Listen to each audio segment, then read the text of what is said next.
Alright, so back another video, back another reaction. Reacting to John Morant suspended for 8 games plus the next chapter for him. This is Flight Reacts video, FTC. Flight team stand up. Let's go ahead and check it out, man. Flight crew. I don't know how many John Morant videos we gonna have on the channel. It seems like we have like 10,000 of them, but we gotta keep y'all updated in these streets, man. See, So this looks like from Woj. Looks like he said the NBA suspended Memphis Grizzlies star John Morant for 8 games without pay for conduct determinable to the league. And I just found out that John Morant just got pulled out, or he got cut from his Powerade deal. His Powerade deal that I was talking about, I think, 2 videos ago. I don't know. One of them John Morant videos, I said that he just got a deal with Powerade, and they just took his deal because of these. And like I said, the problem wasn't that he was getting booty at the club, because I showed you on the last video. Kawhi was even getting some. So that's not the problem. The problem is, he was doing too much with a weapon at the club, which ends up leading to this 8 game suspension. So that means he'll be back this season because Memphis is making the playoffs. How would this look for the team going forward? I have no idea, but check it out. Say, flight team stand up. Upgrade on John Morant. He is suspended for 8 games without pay. Bro, we actually got a 2-in-1 video today. But cover this one part, the first part first. Now, these 4 games been going up. Now, recently, Ja has gotten to a Florida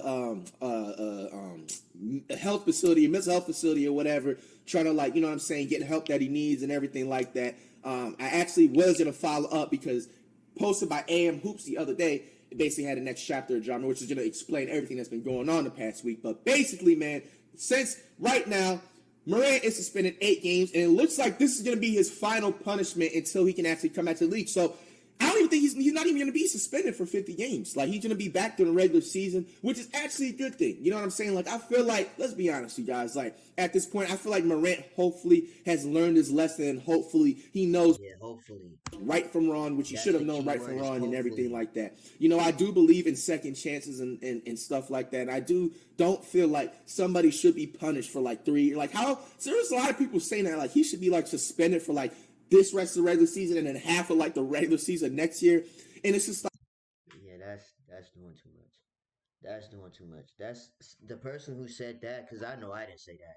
The person who said that is he hates the Grizzlies. Obviously, it has to be somebody that hates the Grizzlies, because I feel like that's a little too much. it's like, bro, like how is anybody gonna have a chance to you know what I'm saying, move different if they don't learn a lesson from right now instead of overly like punishing them? And now, if you do this again, then maybe so, but everything. So I'm actually kind of happy for Jaja. What do you guys think about this? That he's only getting 8 games. He's going to be able to come back. This is like, honestly, this is about what, 2 weeks worth of games almost. You know what I'm saying? And he's suspended without pay, which honestly, let's be honest, it does not mean nothing to him.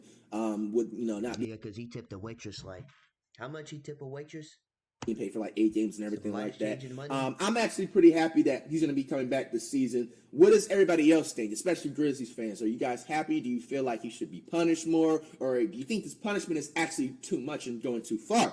All right, so moving on from that, there's actually another video I wanted to watch with you guys too because it was just uploaded yesterday. This is basically the one-on-one, the update with John and everything like that. It's been going on like the past week since that incident and what things are possibly going to be coming into. Not only will John Morant be out the next few weeks, an ESPN reporter dropped a gigantic hint about his future. My guess now, if he doesn't play the rest of the season as he takes care of himself, it reminds me of when he was out against the Warriors in the playoffs last year. Memphis is still a formidable team without him. That was said last week, but now we learn Ja has decided to enter a counseling program in Florida away from the team. He may be done for the season. There's lots of conspiracy theories about why. Some people think it's an unofficial suspension, like Michael Jordan suspended for gambling. That's insane. There's one honest reason if Ja's deciding to sit out despite his team being the 2 seed. His whole life blew up when he chose to flash a gun on Instagram while awful rumors were going on. Ja was accused of He's suspended for 8 games in the NBA. Now thinking about it, do you think he's going to come back after those 8 games and still be at that health facility?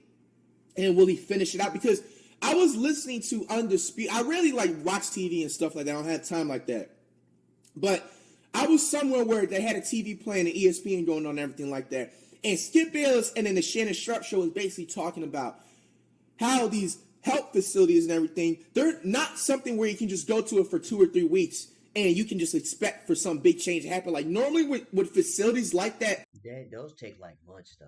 you don't have to, but if you want to do something where it's actually going to make a difference with your health, you have to be there for like at least like 2 or 3 months. You know, at that time. And if you guys make the timeline to what everything is, the playoffs start in about 2 months. You know what I'm saying? So if they was basically saying and talking about if Ja is really serious about getting help, it's really in a few weeks.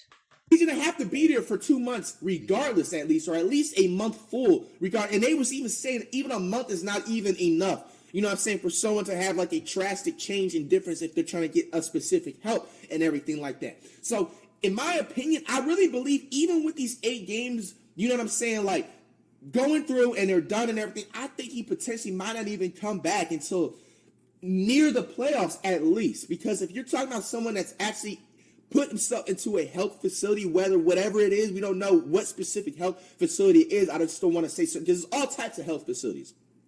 There's mental health facilities. There's rehab facilities, which is more of like, you know what I'm saying, the liquor and alcohol and all that types of stuff. I don't want to demonetize everything, but, for that specific category. And then there's like anger management type of help. You know what I'm saying? So it all depends what specific facility he's in, So in my opinion, I feel like he probably may wait a little bit because I think what's also going to happen too, because you got to also put into realize he's probably A.M. Hooster mentioned this.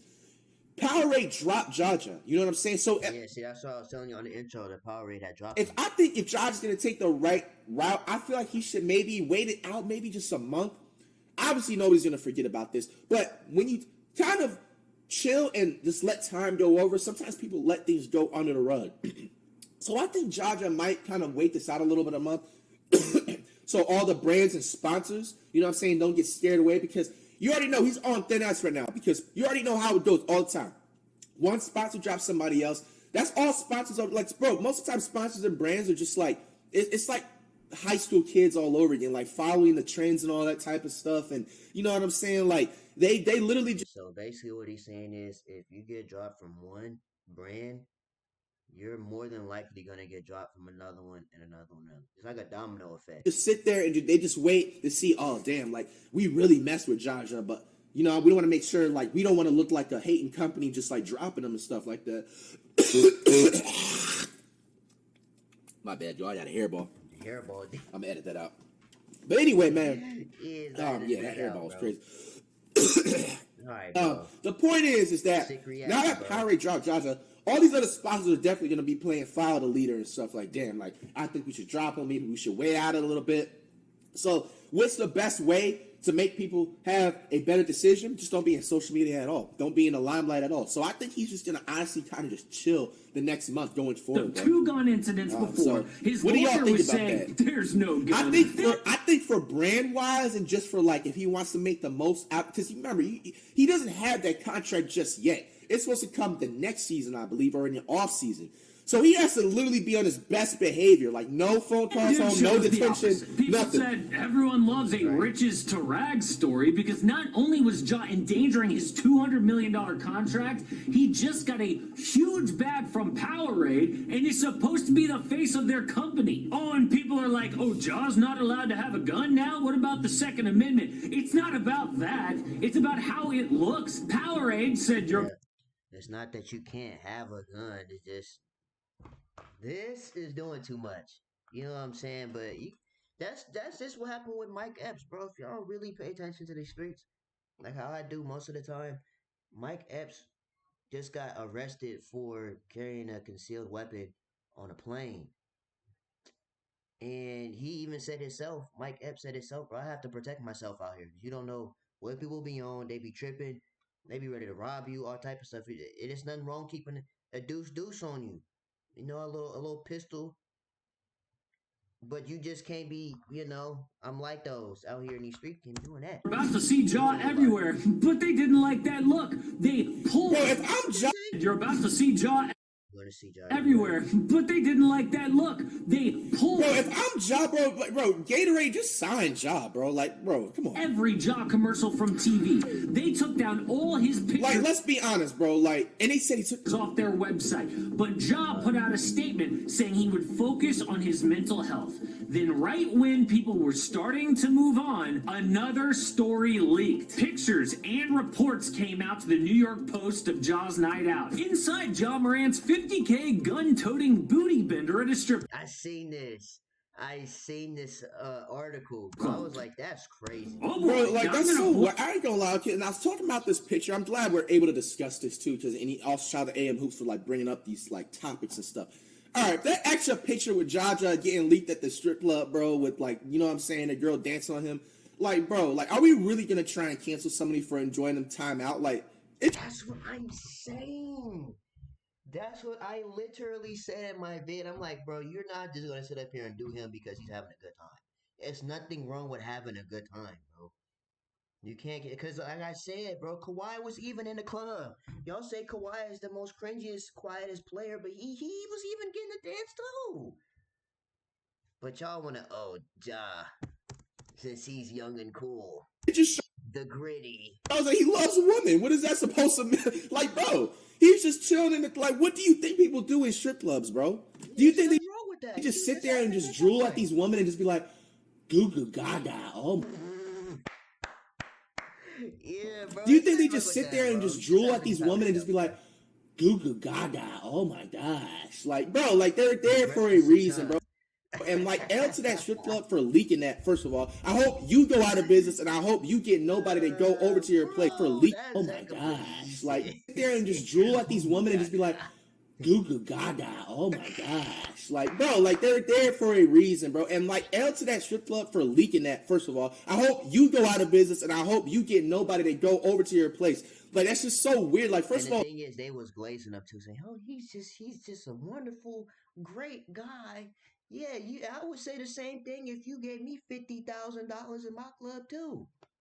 Not even like, let's just still leak this photo. Beside the fact, this entire strap incident that he was flashing on live, bro. Like, they sat there and leaked that picture out, right? They're not caring about nobody else's safety, okay? So, like, when another NBA team or NFL or baseball team, hockey team goes into Denver and they know that's like the targeted strip club, like, or the most popular one, you know what I'm saying? I think it was called like Willie's or something like that.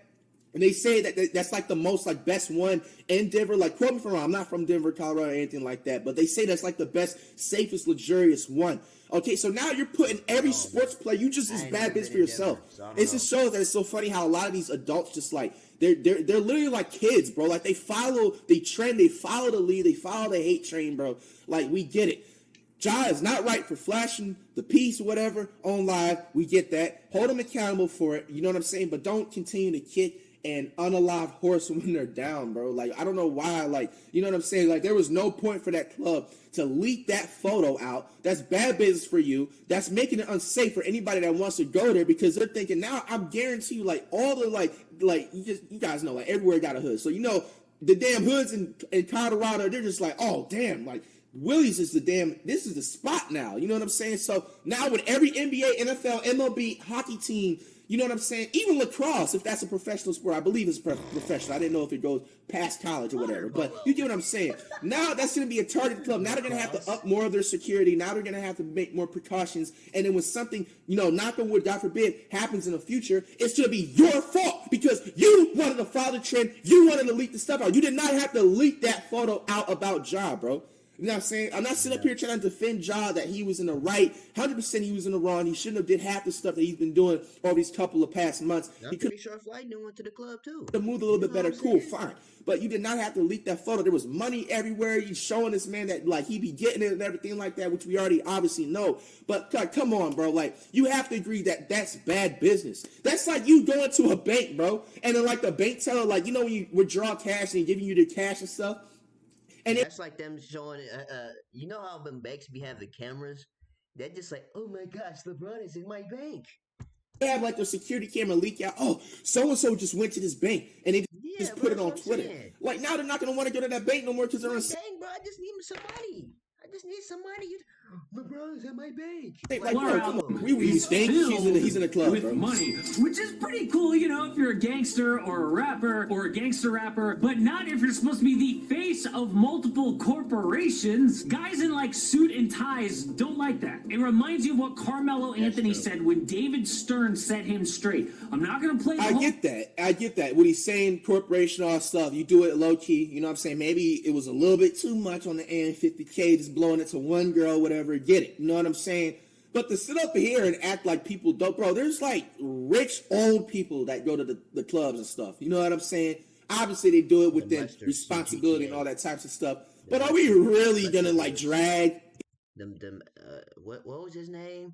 The David Stern bill. We're gonna really drag it along like nobody just doesn't go to stuff. I haven't been in a strip club probably like 4 or 5 years. I always thought personally, to me, it's a waste of money to do that. You know what I'm saying? But other people, you know what I'm saying? What is it? To each its own or whatever. That's the first time I ever used that word in my life. But you get people, you know what I'm saying? What is it? To each its own or whatever. That's the first time I ever used that word in my life. But people, and it's legal in the. But come on, don't drag it out and make it seem like it's such a horrible thing. You want to be in the streets or you want to be in the NBA? This is what he told you. This is what, in his office. You want to be in the streets or you want to be in the NBA? You don't want a corporation now. You're going to leave that alone. I didn't understand that at that point in time. It took me to be old, to get wiser, to be like that. It made sense. But a lot has changed since Melo entered the league. Michael Jordan was the first NBA player to become a billionaire. LeBron James was second, but the door is now open for a select few to make $1 billion. The first step is getting a signature shoe. Last year, MJ made over $150 million in shoe sales alone. More than year MJ made over $150 million in shoe sales alone. More than twice what you see how many people be waiting outside for them New Jordans? He made his entire career on the court. It's the most elite. He should be a trillionaire by now. Club in the league. And it's crazy. He's gonna make more. Like, bro, there's always gonna be. He should be a trillionaire by now. He sponsors 342 players. Just 10 have a signature shoe. A Nike exec said to get in the club, a player must have the on-court performance, an electric style of play, and the ability to be a global icon. Ja's got all of those, but I would add, he's also American. I know that, sounds prejudiced or something. I'm just stating the facts. It's the facts. Right now, American players are just more marketable for whatever reason. I hope that changes in the future, but... Doesn't Luka got a signature shoe? He's not from over here. I don't think Jokic doesn't have the shoes. Nobody's wearing Jokic's. Akunpo has shoes. He's not from over here. Luka has shoes. And I know he's not saying that there's none that aren't marketable, but there are a couple that do got shoes. It matters to companies like Nike and NBA advertising. But Nike is not afraid to cut ties with a controversial athlete like they did with Kyrie Irving. Same goes for Powerade or the NBA itself. Someone must have gotten in Ja's ear and said, not only are you ruining your reputation, you are dropping $1 billion bag. So his family must have huddled up and gone, okay, we have to do something drastic. Forget the season. There will be plenty more of those. We only get one chance at this and we are ruining it. I know people will say, oh, well, he's just doing it for PR or the optics. So what? The reason he does it. Dude might say to himself, I have to change, can't hang around with certain people, can't act the way I've been acting. But if he pairs that decision with a huge public action, it could save his bank account. Think about what he did to get into this mess. Reports said he was a bad guy when no one was looking. Then he flashed a gun in front of the whole world. Now he has to take action the whole world can see. So when he comes back, he looks like a hero. This could actually be great for his career. NBA players aren't role models. Yeah, right. He will be an amazing comeback story about turning your life around. A guy who's embarrassed in public, but... Bro, come on, bro. If you were just sitting up there thinking, Ja's, canceled and everything, too, bro, I'm rooting for him and everything like that, bro. He's in my top 20 favorite players right now in the NBA, bro. You know what I'm saying? Let's all be adults and everything. You know what I'm saying? Ladies and gentlemen, let's all be adults. Do you guys realistically think, yeah, we get it. He was doing a little bit too much with the Twitter stuff and the social media stuff. 100% get it. You know, some people even say that he specifically He was, silver spoon fed and like middle class. Like, realistically, how do you really know that? You know what I'm saying? Like, it's crazy because like I am unbiased, unbiased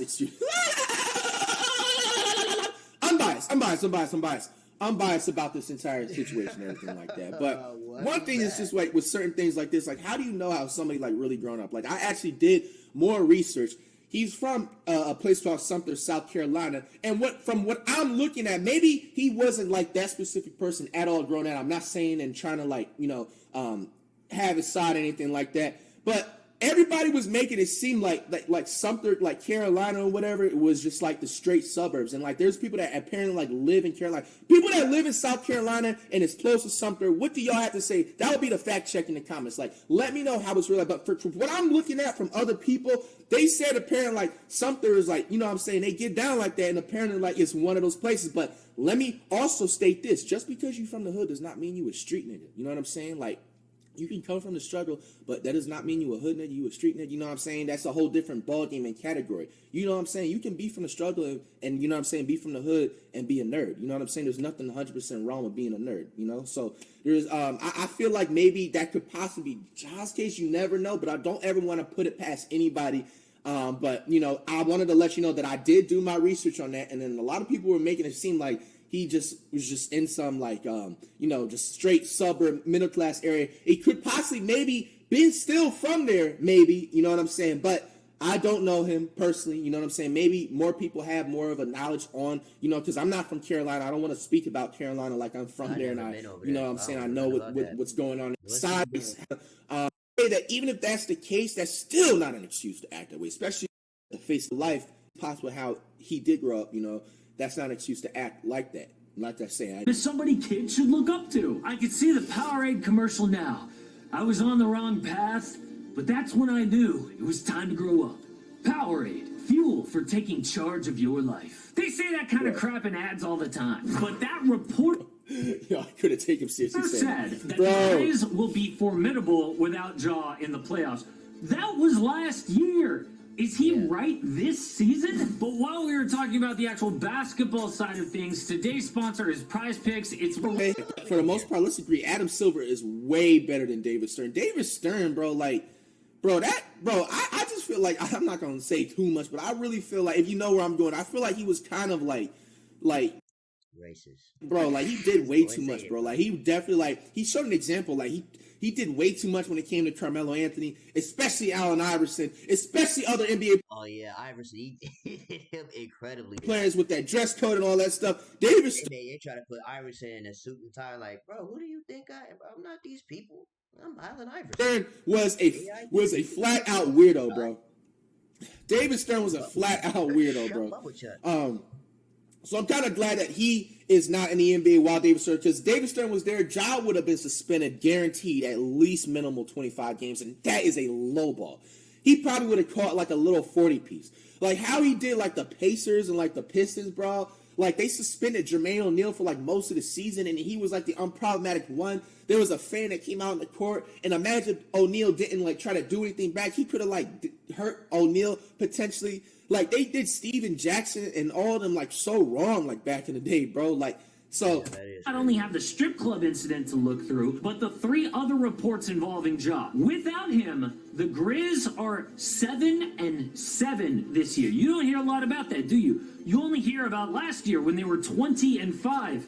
That's not the same. That's an 800 win percentage last year, 500 this season. They're not the same team. They lost Kyle Anderson, who is a solid, underrated vet, and a really good role player, DeAnthony Melton. As the 2 seed, they will most likely face the Mavericks, Lakers, Clippers, Timberwolves, or Pelicans. Even if they can win a first-round series, they will only go as far as Ja takes them. He is their ceiling. He is the superstar. And I said that, bro. John Morant, he's the face of Memphis, bro. Like, Memphis hasn't been cool since Mike Conley, Zach Randolph, Tony Allen, and Marc Gasol. Ever since then, they haven't been cool till John Morant came. That wins a big playoff series against another really good team. You don't get it twisted. I don't like Memphis. I don't. Especially Dylan Brooks. Let's not get it twisted. But I'm just saying though, like young It's and like the Memphis, Warriors in even like 1988. Memphis. Their star young player was Chris Mullin, who turned into a Hall of Famer, but almost Let's threw not get it away confused. his I don't like career. Memphis His to an problem Really? was I alcohol, don't. and he was drinking so much he But I blew. mess with John Morant though. Their star He's still not better than Iverson or D Rose. young player was Chris And Mullin, you know what he has to do in order for me to say that he is. who But turned anyway, into a Hall of Famer, but almost threw away his career. His problem Really? was alcohol, and he was drinking so much he ballooned up to almost 250 pounds. A coach went up to him at practice. If you don't drink the next 6 months, I guess you don't have a problem. The next day, he didn't show up for practice, citing personal reasons. But everyone knew, and the Warriors suspended him. So he decided to check into a rehab program in just his third season in the league. Wow. After that, he said, I felt way more open, less concerned about what other people thought about me, and more focused And on then living here's a good another life. thing too. This is how you know, bro. It's just like hardcore work because this isn't like the first story I heard. I remember when I was in a basketball team in ninth grade. Like I remember like the varsity. He used to basically like teach or coach. You know what I'm saying, like community colleges and stuff like around Florida County and everything like that. And I remember he said this one story where I remember he like made a player go home and everything. Basically, like long story short, because he used to come to practice like hella like drunk. And he came to practice like really drunk one time, bro. You know what I'm saying? And then like, long story short, basically, bro, a lot of people gotta remember, bro, this is like a hardcore, despite how much money you make in the NBA and the NFL, whatever, bro, it is hardcore work and it is so repetitive, which is not an excuse of damn drink and smoke your damn life away and stuff. But bro, like a lot of people gotta put into account, bro, this definitely is a toll to take on your mental health. When you consistently practicing 5 days a week, nonstop, you miss a practice, you're getting fined, you're gonna get roasted, because now it's the social media days. You can't miss a practice. When you're not practicing, you have games, you're constantly traveling. When you're playing a game, especially if you're like a damn casual at least, you're playing at least 25 to 30 minutes a game, bro. Like that takes a toll. But I think people need to talk about that like a lot more, bro. You know what I'm saying? Like that is extremely repetitive to consider. And I think that's the reason why they start doing this load management stuff. But at the same time, a lot of people pay a lot of money to see these players hoop. So I said, for example, right? Everything that Flight just said, right? You practice every day. If you don't go to practice, you get fined. You got to go on the road. Got to play all these games, play all these minutes. That's why they started load management. But imagine being a fan waiting for LeBron to play. You saved up all your life savings to go watch LeBron and he doesn't play. Then everybody mad that LeBron's not playing, even though the team is trying to look out for LeBron. He ain't playing. So that's why it's kind of like 50 And anybody can sit up here, oh, well, they're getting paid millions of dollars, man, to just throw around a football and play basketball and all this type of stuff. Bro, shut up, bro. You're going to sit up here and tell me, because even when I was on a team in ninth grade, bro, practicing 5 days a week or practicing every other day, and then you had a game at least twice a week, you know what I'm saying? And then you had practice on Saturday, which is technically you have practice 6 days a week if you don't have a game that week. Sometimes. You know what I'm saying? You got to wake up at like no. 6:30, 7 a.m., bro. I had to catch the bus sometimes, you know what I'm saying, to go to the practices and stuff, bro. Like, fam, that is repetitive as hell. And imagine during that time period, and even still now, because some players all the time ain't lit as what they are, you're doing it for free. You know what I'm saying? You got to keep your GPA up. You got to keep the basic prioritizing stuff that you have outside the basketball court in check. People getting paid now. And you're doing that for free, nigga. That takes a toll on people. Then when you finally make it to the league, you know what I'm saying? Like, bro, I think that's not talked about enough. I feel like when it comes to stuff like that, the NBA, NFL, and all of the sports, they got to do a better job at like gapping and separating certain days where players need to have more breaks. And I'm not talking about them skipping out on games. I'm talking about that load management, the vacations. Let's not get twisted. The vacations that some of y'all be taking, like I use the LeBron example. them potentially maybe a few less practices. Let's be honest, you're all professionals. Do you really have to practice every single day or every other day, bro? You know, and these practices ain't like 25, 30 minutes. These are my practice in ninth grade. Most of the time was like 2 hours. The first part, you're lifting weights, you're running, you know what I'm saying? And then we had a harsh coach, you know what I'm saying? Especially when you had dead period, because in high school there was called dead period where you couldn't even touch a basketball unless it was like school related, like PE related. So for those that don't know what dead period is, it's like you don't touch a basketball. All you have to do is either lift weights and run. That's it. hot Sucks. ass Florida weather. Most of the Sucks. time, our practice, especially we losing games and And stuff. then in my junior year, we had to run a mile before every practice. Bro, the coach would not let us like in practice until one. This is it's. I didn't like. It's not too explicit. Hopefully, no one's eating. One of the coaches like really big things that he loved to do is like making sure like we practice and we don't end practice until either somebody throws up or somebody's on a borderline near to like fainting and stuff like that, bro. Like that's the type of hardcore practices that we was in. That's the South. Yeah, what was y'all record for that? Florida type of athlete style practices that, you know what I'm saying, that I was brought up upon, you know what I'm saying, growing up. Like straight face and everything. You know what I'm saying? So that stuff takes a toll on people throughout the time. I feel like the mental health is not if he start laughing, he lying. Talked about enough when it comes to sports, bro. Mental health matters. The actual problem is different. That does not mean an excuse, like I said, a disclaimer to go and act a fool outside of court and all that when stuff a guy's too. flashing a gun on Instagram Live, he's trying to project something to the whole world, like, look at me, aren't I so cool? In reality, he's got something inside of him that needs to change. Mullen went on to make 5 All-Star games, had his jersey retired at Golden State, and make the Hall of Fame. All of that. I didn't even know that about Mullen. $1 billion is potentially at stake for Ja. If you want to know about a similar situation in my life, I made a video about this a while ago. I rarely talk about it, but it just feels relevant with what's going on with Ja, and especially Chris Mullen. Check it out. Let me know if y'all want to watch that. Shout out to A on Hoops, man. Very, very informative video and everything. Anyways, that's the end of this. This video was like super long. 31 minutes, yeah, that's too long. Anyways, I'm ending it off here. Let me know what you guys think about Ja Morant and the next chapter in his life. Make sure you guys like, comment, subscribe to the channel, and I'll see you on the next video, man.